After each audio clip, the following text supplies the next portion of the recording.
ओम शांति। आज का प्रातः क्लास है 25 अक्टूबर 1968। रूहों से रूहानी बाप पूछते हैं, कहाँ बैठे हो? तुम कहेंगे विश्व रूहानी यूनिवर्सिटी में। परंतु वो लोग तो रूहानी अक्षर जानते ही नहीं हैं। और विश्वविद्यालय तो दुनिया में अनेक हैं। ये है सारे विश्व में एक ही रूहानी विद्यालय और एक ही पढ़ाने वाला है। क्या पढ़ाते हैं? रूहानी नॉलेज। तो ये है विश्व स्पिरिचुअल अथवा रूहानी पाठशाला। स्पिरिचुअल अर्थात रूहानी नॉलेज। उन्होंने नाम कहाँ से सुना है?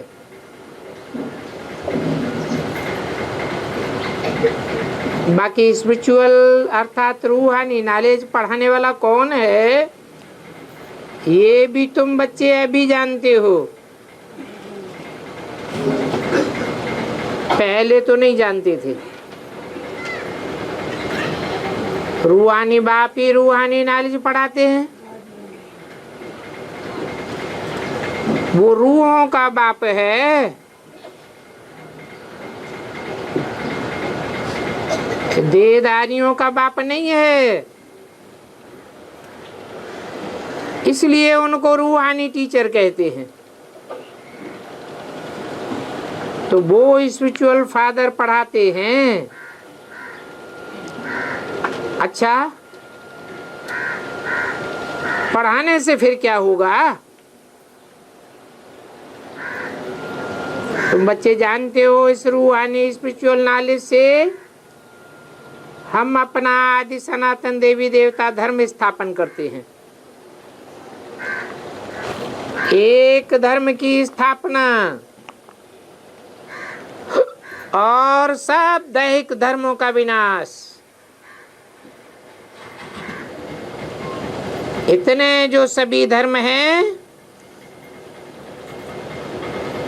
उनका विनाश हो जाएगा।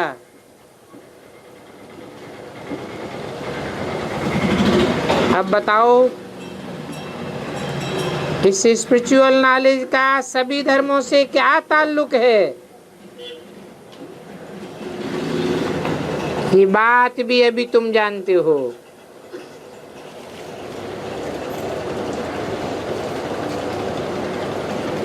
एक धर्म की स्थापना इस रूहानी नॉलेज से होती है।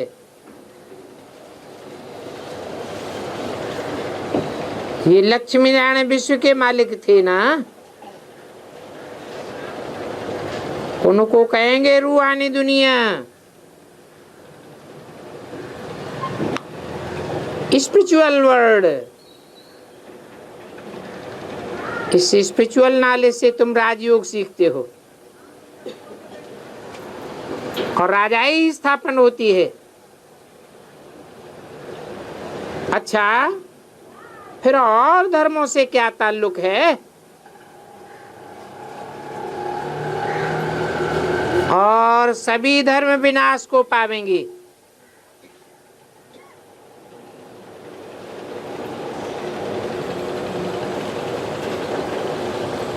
क्योंकि पावन बनते हो तो तुमको नई दुनिया चाहिए।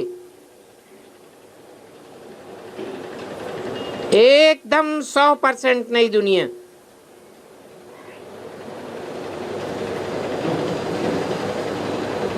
और जो 100% पावन बनते ही नहीं,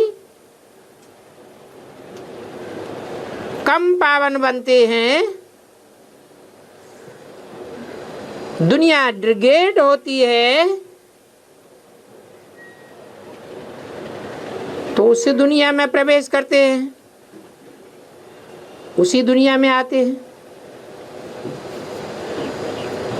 तो देखो, इतने सभी धर्म, अनेक धर्म खत्म हो जाएंगे,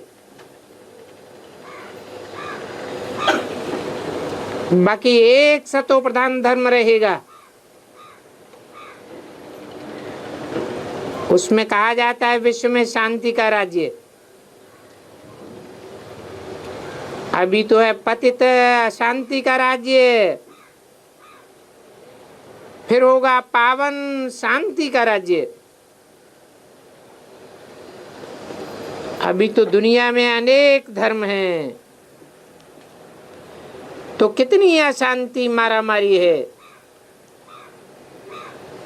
और सभी पतित ही पतित हैं। ये रावण का राज्य है ना। अभी तुम बच्चे तो जानते हो 5 विकारों को जरूर छोड़ना है, ये साथ में नहीं ले जाना है।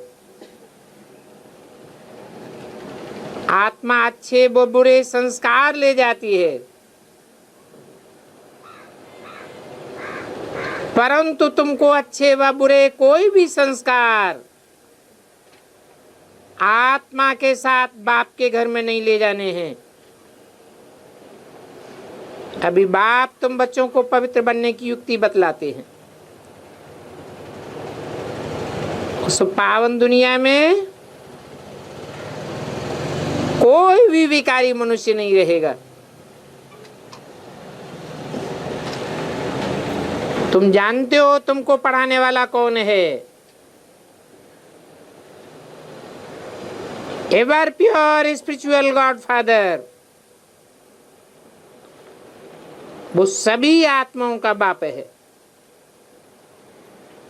तो बताओ वो ever pure spiritual God father क्या पढ़ाई पढ़ावेंगे? जरूर स्पिरिचुअल नॉलेज ही पढ़ावेंगे। इसमें कोई भी किताब आदि की दरकार नहीं है। सिर्फ अपन को आत्मा समझ बाप को याद करना है और पावन बनना है।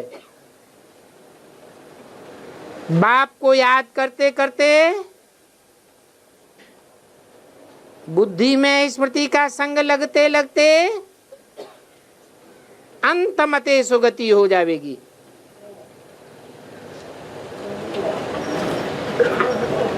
तो ये याद की यात्रा है। मुसाफिर ही तो कामन अक्षर है। यात्रा अच्छा अक्षर है। वो है जिस्मानी यात्राएं, ये है रूहानी यात्रा। उन यात्राओं में तो पैदल भी जाना पड़ता है, हाथ पांव चलते हैं। इसमें तो कुछ भी नहीं है, सिर्फ याद करना है। बल चाहो तो कहाँ भी घूमो फिरो, उठो बैठो, अपन को आत्मा समझ बाप को याद करो। कोई कठिन बात नहीं बताते, ये तो सच्ची बातें हैं। आगे तुम उल्टी चाल चल रही थी,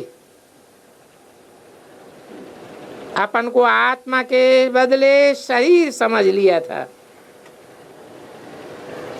इसको कहा जाता है उल्टा लटकना। अपन को आत्मा समझना, ये है सुल्टा। मनुष्य कहते हैं अल्लाह हूं, वास्तव में कहना क्या चाहिए है? वो तो चिल्लाते हैं, कहते हैं अल्लाह हूं, लेकिन वास्तव में क्या कहना चाहिए? उल्लू हूं।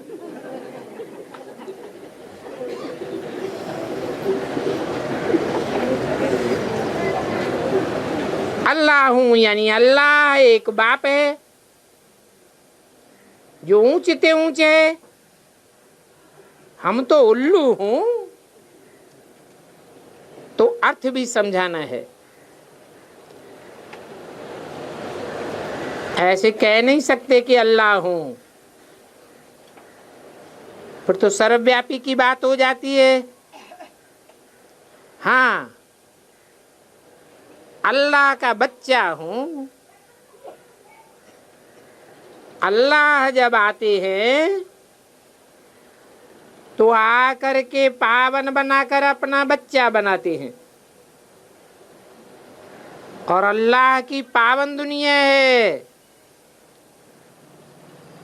ये तो उल्लुओं की पतित दुनिया है,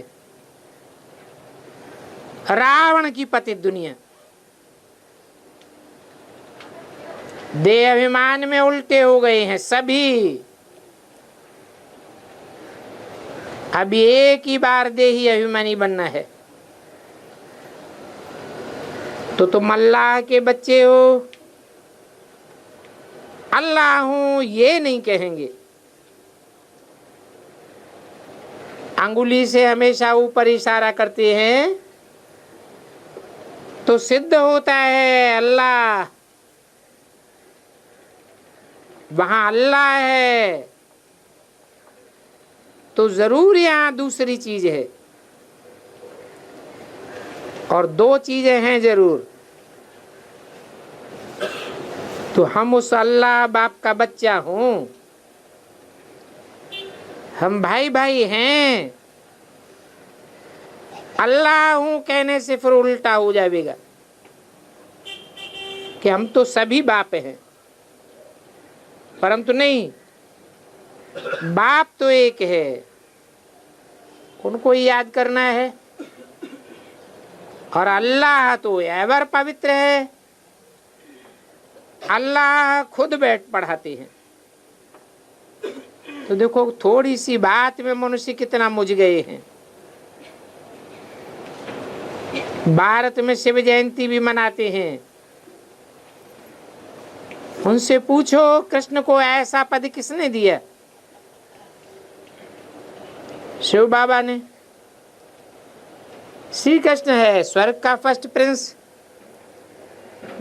कहते भी हे कृष्ण नारायण वासुदेव, तो बेहद का बाप अल्लाह उनको राजभाग देते हैं। बाप जो नई दुनिया स्वर्ग स्थापन करते हैं उसमें श्री कृष्ण है नंबर 1 प्रिंस। बाप बच्चों को पावन बनाने की युक्ति बतलाते हैं। बच्चे जानते हैं स्वर्ग जिसको बैकुंठपुरी कहते हैं वो पास्ट हो गया है, फिर भविष्य में होगा। ये चक्र फिरता रहता है। ये ज्ञान अभी तुम बच्चों को मिलता है तो ये धारण करके औरों को कराना है।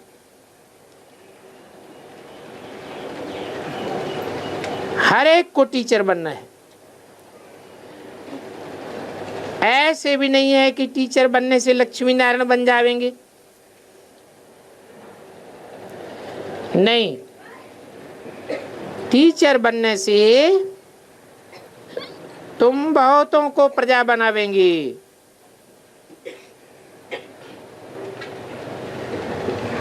जितना बहुतों का कल्याण करेंगे तो ऊंच पद पावेंगे, स्मृति रहेगी। घड़ी घड़ी बाबा कहते हैं ट्रेन में आते जाते हो तो वहां भी बैज पर समझाओ बाप पति तो पावन आया हुआ है, वो ही लिबरेटर है, पावन बनाने वाला है। 25-10-68 की वाणी का दूसरा पेज। बहुतों को याद करने से वर्षा नहीं मिलेगा। बहुतों का वर्षा लेंगे क्या? बहुतों को बाप बनावेंगे क्या? बाप नाराज हो जाएगा। एक को याद करने से ही वर्षा मिलता है। अनेकों को याद करते रहेंगे तो फिर वर्षा कैसे मिलेगा? वर्षा देने वाला एक ही बाप है। भक्ति मार्ग में तो अनेकों को याद करना पड़ता है। जानवर, हाथी, घोड़े, कच्छ, मच्छ, कितनों को याद करते रहते हैं, उनको भी पूजते रहते हैं।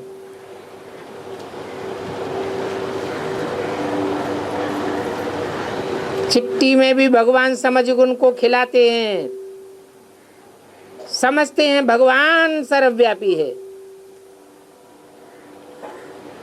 अर्थात सभी में है, तो सभी को खिलाओ। अच्छा, कण कण में भगवान कहते हैं, फिर उनको खिलावेंगे कैसे? बिल्कुल ही समझ से बाहर बुद्धि हो गई, बिल्कुल बेसमझ कहा जाता है। लक्ष्मी नारायण आदि देवताएं ये थोड़े ही काम करेंगे, चट्टानों को बैठ खिलावेंगे क्या? फलाने को देंगे तो बाप बैठ समझाते हैं, तुम हो रिलीजियो पॉलिटिकल, तुम जानते हो हम धर्म स्थापन कर रहे हैं।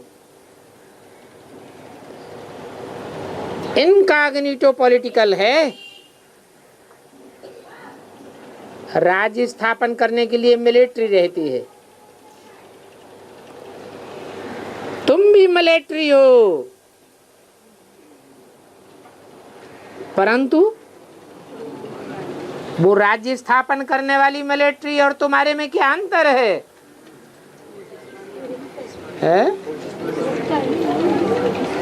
वो है प्रत्यक्ष और तुम हो गुप्त मिलिट्री, अंडरग्राउंड मिलिट्री।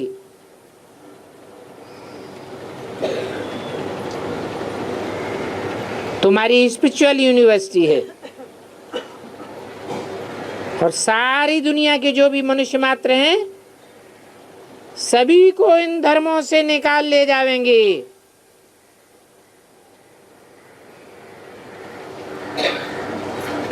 दैहिक धर्मों से सब परे हो जावेंगे, आत्माएं घर चली जावेंगी। वो बाप का घर है, आत्माओं का रहने का स्थान। अभी तुम तो संगम युग पर पढ़ रहे हो, फिर सतयुग में आकर के राजी करेंगे। उस समय और कोई धर्म नहीं रहेगा। एक गीत भी है, बाबा आप जो कुछ देते हो वो और कोई दे न सके। सारा आसमान, सारी धरती हमारी रहती है, तो देखो सारे विश्व के तुम मालिक बनते हो, और ये बात भी अभी तुम समझते हो, पहले नहीं समझते थे। और नई दुनिया में भी ये सब बातें भूल जाएंगे। इसको कहा जाता है रूहानी स्पिरिचुअल नॉलेज। जो स्पिरिचुअल बाप बैठ पढ़ाते हैं उसी समय याद रहती है। तुम बच्चों की बुद्धि में हम 5000 वर्ष के बाद राज्य लेते हैं, फिर कब आते हैं? ये 84 का चक्र फिरता ही रहता है। तो पढ़ाई तो जरूर पढ़नी पड़े, तभी नंबरवार जा सकेंगे। पढ़ेंगे नहीं तो नई दुनिया में जा भी नहीं सकेंगे। वहां के तो लिमिटेड नंबर हैं, नंबरवार पुरुषार्थ अनुसार वहां जाकर पद पावेंगे।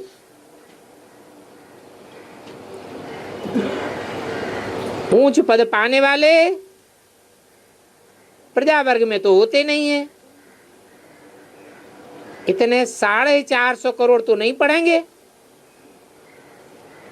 अगर सभी पढ़ें तो फिर दूसरे जन्म में राज्य में आ जाएंगे।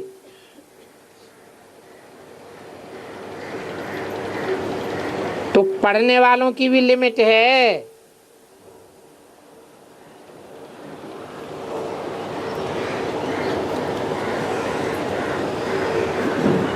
सत्युग त्रेता में आने वाले ही पढ़ेंगे।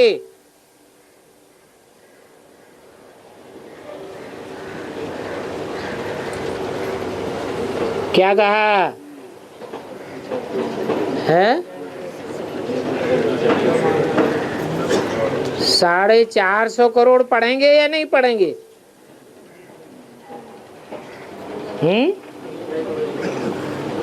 धीरे धीरे बोल लेते। 450 करोड़ नहीं पढ़ेंगे। यहाँ तो बोला सत्युग त्रेता में आने वाले ही पढ़ेंगे। सत्युग त्रेता में कितने आवेंगे? तो 10 करोड़ पढ़ेंगे नहीं है? नहीं पढ़ेंगे। 10 करोड़ भी पढ़ेंगे, परंतु नंबरवार पढ़ाई पढ़ेंगे। जो अभी पहले जन्म में नहीं पढ़ेंगे वो पहले नंबर किए राजघराने में नहीं आवेंगे।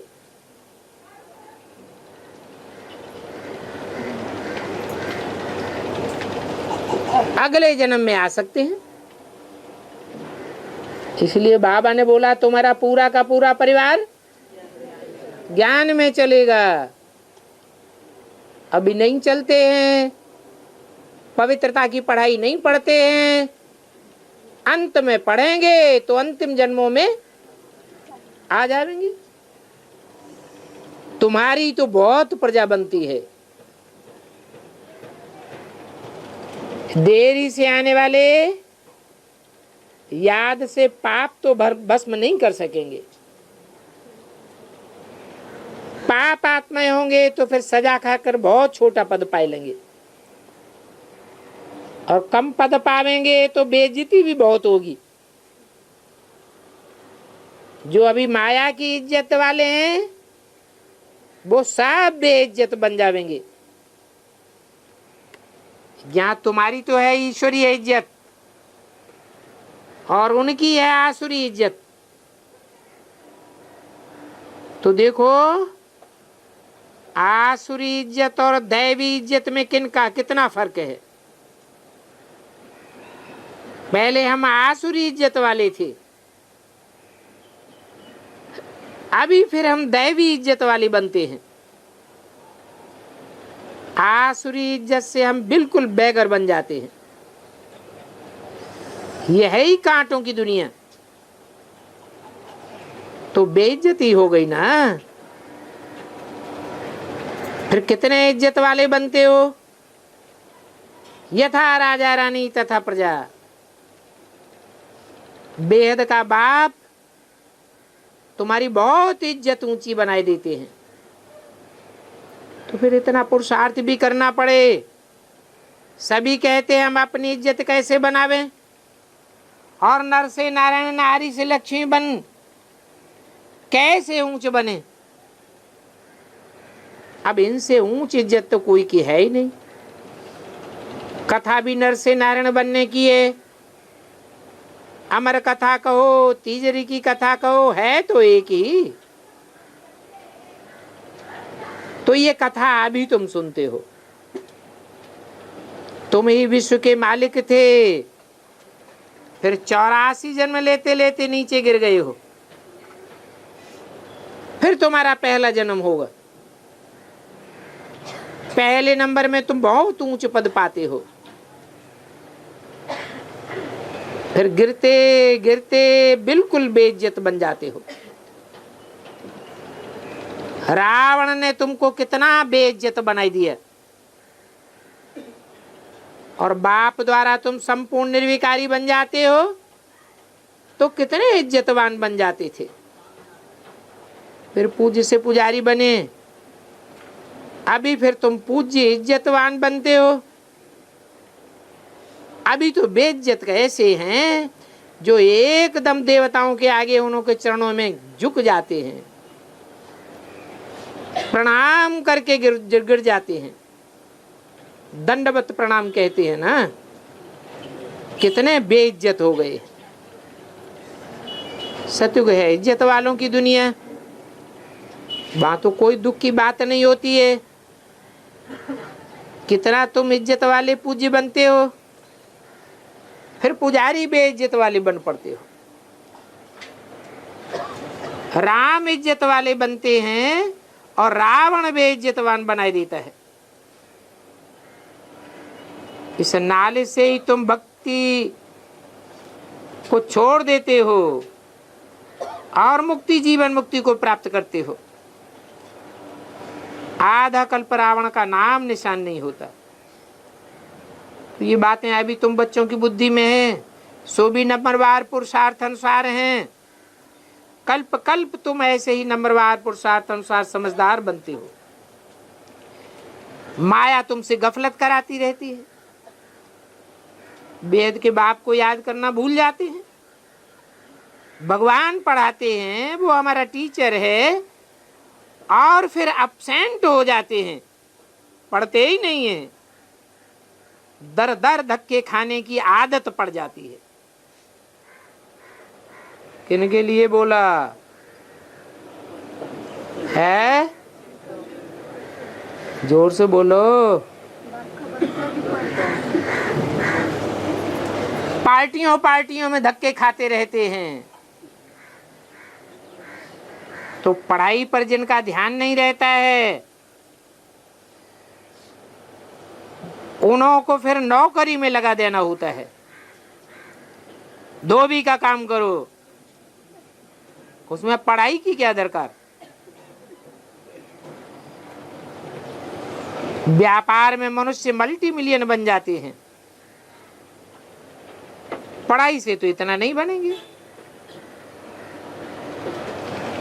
पढ़ाई में तो फिक्स पे मिलती है। अभी तुम्हारी पढ़ाई है विश्व की बादशाही की। यहां कहते हैं ना,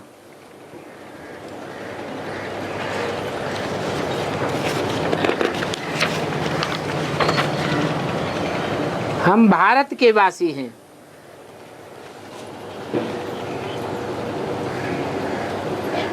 25 अक्टूबर 1968 की वाणी का 3रा पेज। पीछे फिर तुमको कहेंगे विश्व के मालिक। वहां देवी देवता धर्म के सिवाय दूसरा कोई भी धर्म नहीं होता है। बाप तुमको विश्व का मालिक बनाते हैं, तो फिर उनकी मत पर चलना चाहिए। कोई भी विकार का भूत नहीं होना चाहिए। काम के भूत वाले को कहते हैं कामी कुत्ता। ये भूत तो बहुत ही खराब है। कामी कुत्ते के हेल्थ जरूर बिगड़े हुए होते हैं, तो उनकी ताकत कम हो जाती है। बच्चे जानते हैं इस काम विकार ने तुम्हारी ताकत बिल्कुल कम कर दी है। नतीजा ये हुआ कि आयु ही कमती हो गई, भोगी बन पड़े। कामी, भोगी, रोगी सभी कुछ बन जाते हो। विकार होते नहीं है तो योगी होते हैं। सदैव तंदुरुस्ती कायम रहती है। आयु भी 150 वर्ष होती है। वह काल तो खाता ही नहीं, वो है ही सुखधाम। इस पर भी एक कथा सुनाते हैं। कोई से पूछा गया पहले सुख चाहिए या पहले दुख, तो उनको कोई ने इशारा दिया, बोलो सुख चाहिए, क्योंकि सुख में चले जाएंगे तो वहां कोई काल आवेगा ही नहीं, रावण राज्य ही नहीं होगा। तो जब भिखारी बनते हैं तो काल आ जाता है। कथाएं कितनी बैठ सुनाते हैं, काल ले गया, फिर ये हुआ। अब न तो काल देखने में आता है, न आत्मा दिखाई पड़ती है। इनको कहा जाता है दंत कथाएं। कनरस है, बहुत कहानियां बनाई दी हैं। बाप अब बैठ सभी बातें समझाते हैं। वहां काली मृत्यु कब नहीं होता है, आयु भी बड़ी होती है और पवित्र भी रहते हैं।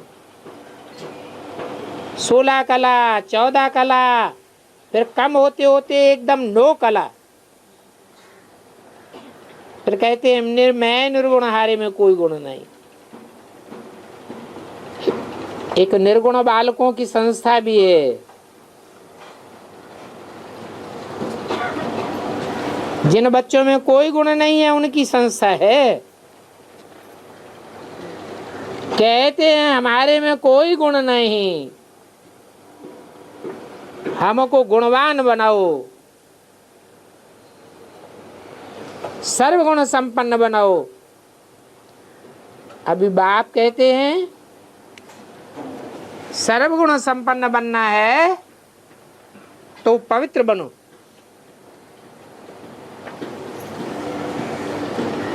मरना भी सभी को जरूर है। इतने ढेर मनुष्य सत्युग में नहीं होते हैं। अभी तो कितने ढेर के ढेर है। वहां बच्चे भी योग बल से पैदा होते हैं। यहाँ तो देखो भोगियों को कितने बच्चे पैदा होते रहते, कूतरों में सल। बाप फिर भी कहते हैं अच्छा बाप को याद करो, वो ही बाप पढ़ाते हैं। टीचर पढ़ाने वाला याद आता है। तुम जानते हो शिव बाबा हमको पढ़ा रहे हैं, क्या पढ़ाते हैं वो भी तुमको मालूम है। तो बाप अथवा टीचर से योग लगाना है, नॉलेज तो बहुत ऊंची है। अभी तुम सबकी स्टूडेंट लाइफ है। ऐसी यूनिवर्सिटी कब नहीं देखी होगी जहां बूढ़े बच्चे जवान आदि सभी इकट्ठे पढ़ते हो। एक ही स्कूल है और एक ही पढ़ाने वाला है। तो ऐसी यूनिवर्सिटी दुनिया में कब देखी जिसमें 12 वर्ष का बालक भी बैठ पढ़ता है। वंडर है। शिव बाबा तुमको पढ़ाते हैं, ये भी सुनते हैं, तुम भी पढ़ते थे। जबकि तुम छोटे छोटे बच्चे थे, अभी पढ़ करके तुमने पढ़ाना शुरू कर दिया है।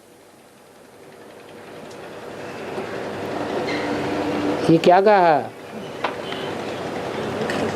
है? बोलो। शिव बाबा तुमको पढ़ाते हैं, ये भी सुनते हैं। ये माने कौन? ब्रह्मा भी सुनते हैं। तुम भी पढ़ते थे। कब? यज्ञ के आदि में तुम भी पढ़ते थे। तो ये तुम कहा किससे है?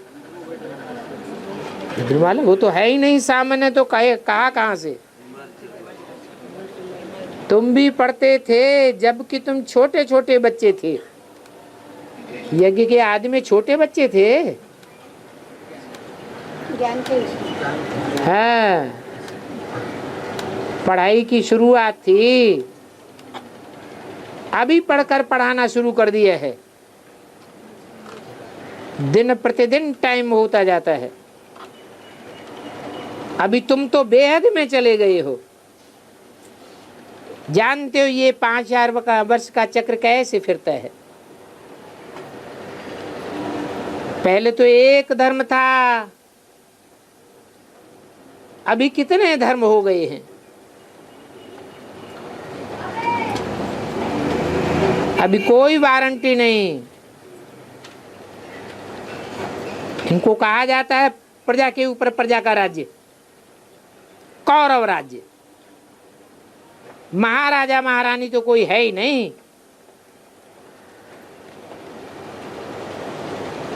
इसलिए कहा जाता है सेक्युलर स्टेट।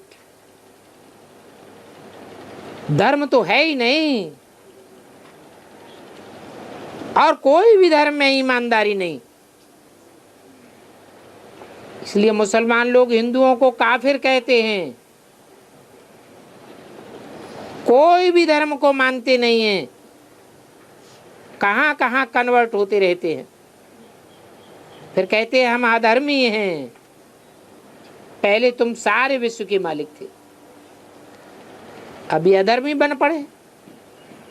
कोई धर्म ही नहीं। परंतु पत्थर बुद्धि ये नहीं समझ सकते, सभी में 5 विकार प्रवेश हो गए हैं।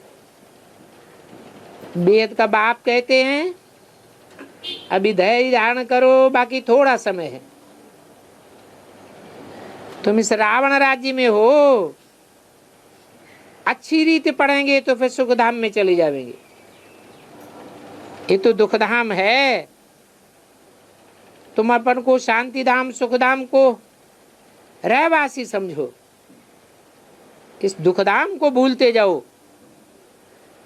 बाप आत्माओं को डायरेक्शन देते हैं, हे रूहानी बच्चों, बच्चों ने इस रूहानी आर्गन्स द्वारा सुना, तुम आत्माएं सतयुग में सतो प्रधान थे, तो तुम्हारा शरीर भी सतो प्रधान था, तुम बड़े ही धनवान थे। फिर पुनर्जन्म लेते लेते क्या बन गए? तो देखो रात दिन का फर्क हो गया। दिन में हम स्वर्ग में थे, रात में फिर नरक में चले जाते हैं। इसको कहा जाता है ब्रह्मा का दिन, ब्राह्मणों का दिन। फिर ब्रह्मा की रात सो ब्राह्मणों की रात। ब्रह्मा की रात अर्थात ब्राह्मणों की रात है नरक। 63 जन्म धक्के खाते रहते हैं। ये अंधियारी रात है ना, भटकते रहते हैं। भगवान तो कोई को मिलता ही नहीं है। इसको कहा जाता है भूल भुलैया का खेल। तो बाप तुम बच्चों के सारी सृष्टि के आदि मध्य अंत का राज समझाते हैं। कैसे 84 चक्र लगाया? तो चक्र को 5000 वर्ष हो गए। मनुष्य तो कह देते हैं लाखों वर्ष। तुम कहेंगे ये तो सभी मूर्ख बन गए हैं। रचयिता के आदि मध्य अंत को नहीं जानते तो उनको मूर्ख कहेंगे। ये बातें बड़े बड़े अक्षरों में लिख देनी चाहिए।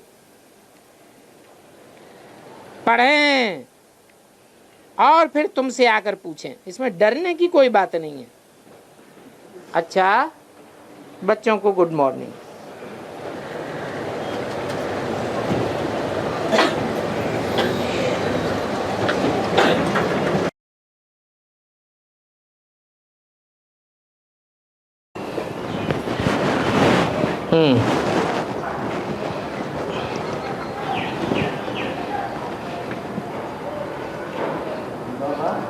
हाँ जी। एक माता बहुत दूर से आकर हमारा गीता पाठशाला में कोर्स लेना चाहता था। और रिसेंटली आए, रिसेंटली 2 दिन का पहले आए थे। हाँ, उसको कोर्स हम लोग है ना 2 दिन में दिए थे। ये ठीक है कि नहीं? 2 दिन के लिए कोर्स दिए? 2 दिन में रही थी। हाँ, 2 दिन कोर्स दिए थे। हाँ। लेकिन गीता पाठशाला में रहकर वो लोग कोर्स ले सकता है। अब माता है, कम उम्र की माता है, बड़ी उम्र की है तो क्यों नहीं ले सकती? कम उम्र की माता है तो किसी दूसरी बूढ़ी माता के साथ आना पड़े।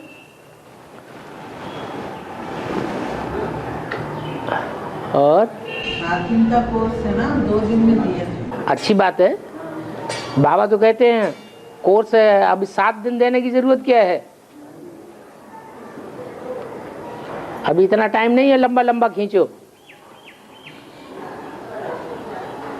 और बाबा आजकल हर एक बच्चे के सामने बहुत बड़ी परेशानी आती है। हर बच्चों के सामने परेशानी आती है थोड़ी। परेशानी जैसे कि मैं वहाँ पर लौकी की बात बता रहा हूँ, मार्केट में हर चीज़ की आजकल डुप्लीकेसी बहुत ज़्यादा हो गई है, चाहे वो दूध में हो या सब्जियों में देखो, हर जगह। तो हम बच्चे उनसे कैसे बचें मामा?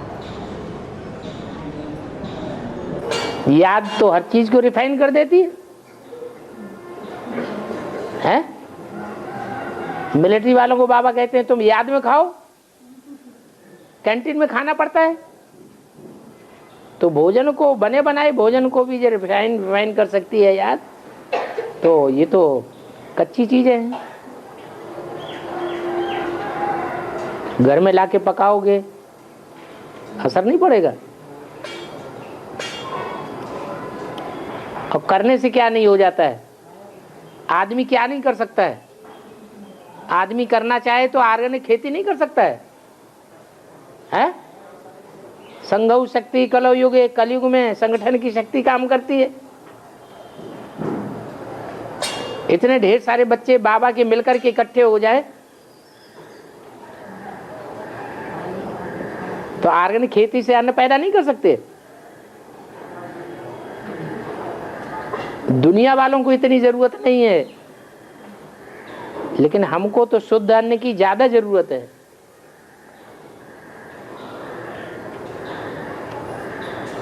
अपना हाथ जगन्नाथ, दूसरा कोई थोड़े ही हमको करके दे देगा।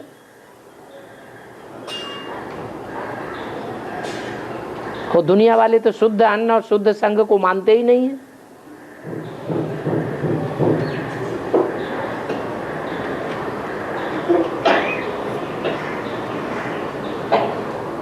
और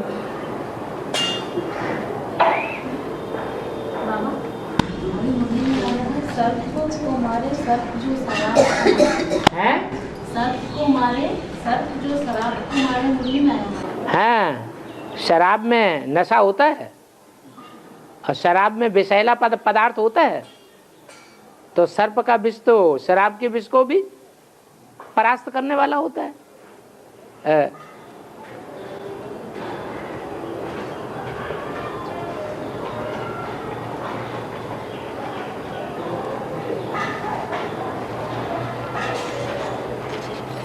और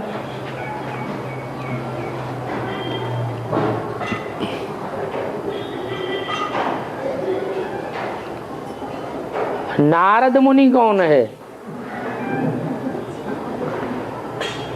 नार माने ज्ञान जल, दा माने देने वाला, जो दूसरों को क्या देता है? ज्ञान सुनाता रहता है। अब ज्ञान का लक्ष्य क्या है? ज्ञान का लक्ष्य है नर से नारायण बन के स्वर्ग में जाना। फिर खुद कहाँ घूमता रहता है? खुद पुरानी दुनिया में भी घूमता रहता है, नरक की दुनिया में भी चक्कर काटता है। तो फिर लक्ष्य प्राप्त करता है? खुद लक्ष्य प्राप्त नहीं करता, सिर्फ दूसरों को रास्ता बताता है। चलो वैकुंठ, चलो वैकुंठ। उसको नारद कहा जाता है। एक है नारायण और बाकी बनते हैं नारद। क्या? एक संपूर्ण नारायण बनता है और बाकी 7 क्या बनते हैं? नारद की स्टेज में भ्रमण करते रहते हैं। सतयुग में भी जावेंगे तो, लेकिन 16 कला संपूर्ण बनेंगे या कम कलाओं वाले बनेंगे?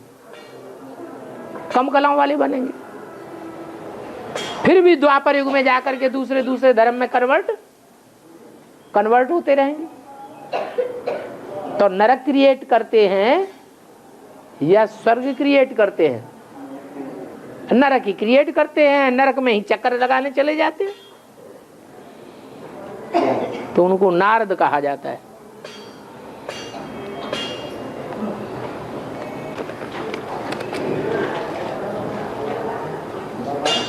ये हमारा विशाखापट्टनम में मिनी खुला है। विशाखापट्टनम में मिनी खुला है। हाँ। तो स्टार्टिंग टाइम में तो स्वतः प्रधान विधान बनना चाहिए ना स्टार्टिंग के टाइम में। हाँ जितना जितना पुराना भाई बहन है हाँ सबको हाँ हम लोग इन्वाइट करना चाहिए। हाँ, बनेंगे बनेंगे, क्यों नहीं बनेंगे, नहीं तो फिर नंबरवार माला में आवेंगे कैसे? बनने वाले बनेंगे, न बनने वाले हैं। और राजाई स्थापन हो रही है, राजधानी स्थापन हो रही है, तो उसमें सभी तरह के चाहिए या सब 8 की माला में ही आने वाले होंगे? हैं, सभी तरह के होंगे।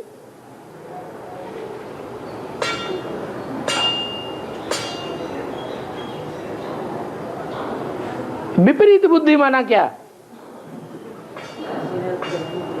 एक होता है प्रीति बुद्धि, दूसरा होता है विपरीत बुद्धि। वे माने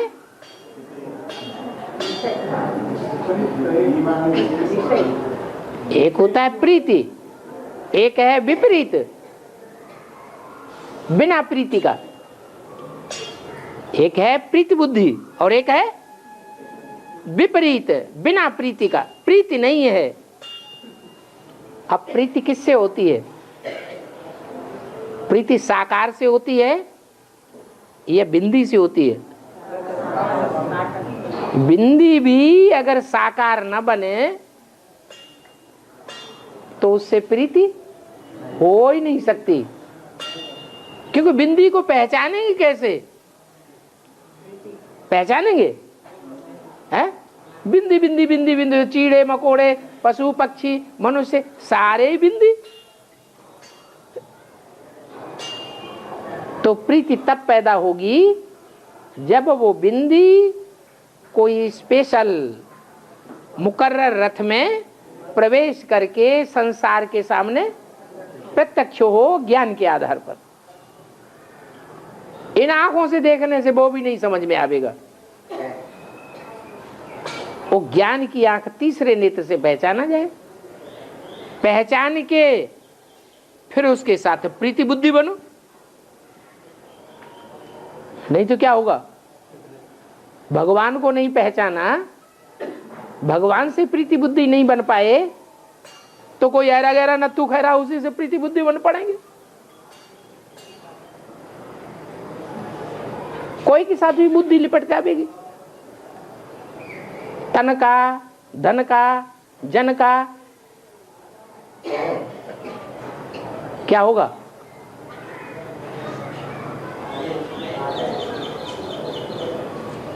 जब प्रीति बुद्धि हो जाती है तो तन भी अर्पण कर देते हैं, धन भी अर्पण कर देते हैं। जो भी जन बल है, नाते रिश्तेदार हैं, उनका प्यार भी उसमें तिरोहित कर देते हैं। तो कहते हैं प्रीति बुद्धि हुए। लेकिन प्रीति बुद्धि होना किसके साथ है? हैं? प्रीति बुद्धि उसके साथ होना है जो संसार में सबसे जास्ती प्रीति करने वाला है। वो प्यार का सागर है। प्यार के सागर को पहचान करके फिर प्रीति बुद्धि बनना, वो कहेंगे प्रीति बुद्धि। नहीं पहचाना तो इधर उधर भटक जाएंगे, बुद्धि भटक जाएगी। पहचाना नहीं तो क्या होगा? है भटक जाएगी तो कोई न कोई के साथ ही लग जाएगी। फिर वो विपरीत बुद्धि कहा जाएगा या प्रीति बुद्धि कहा जाएगा? वो विपरीत बुद्धि हो गया। और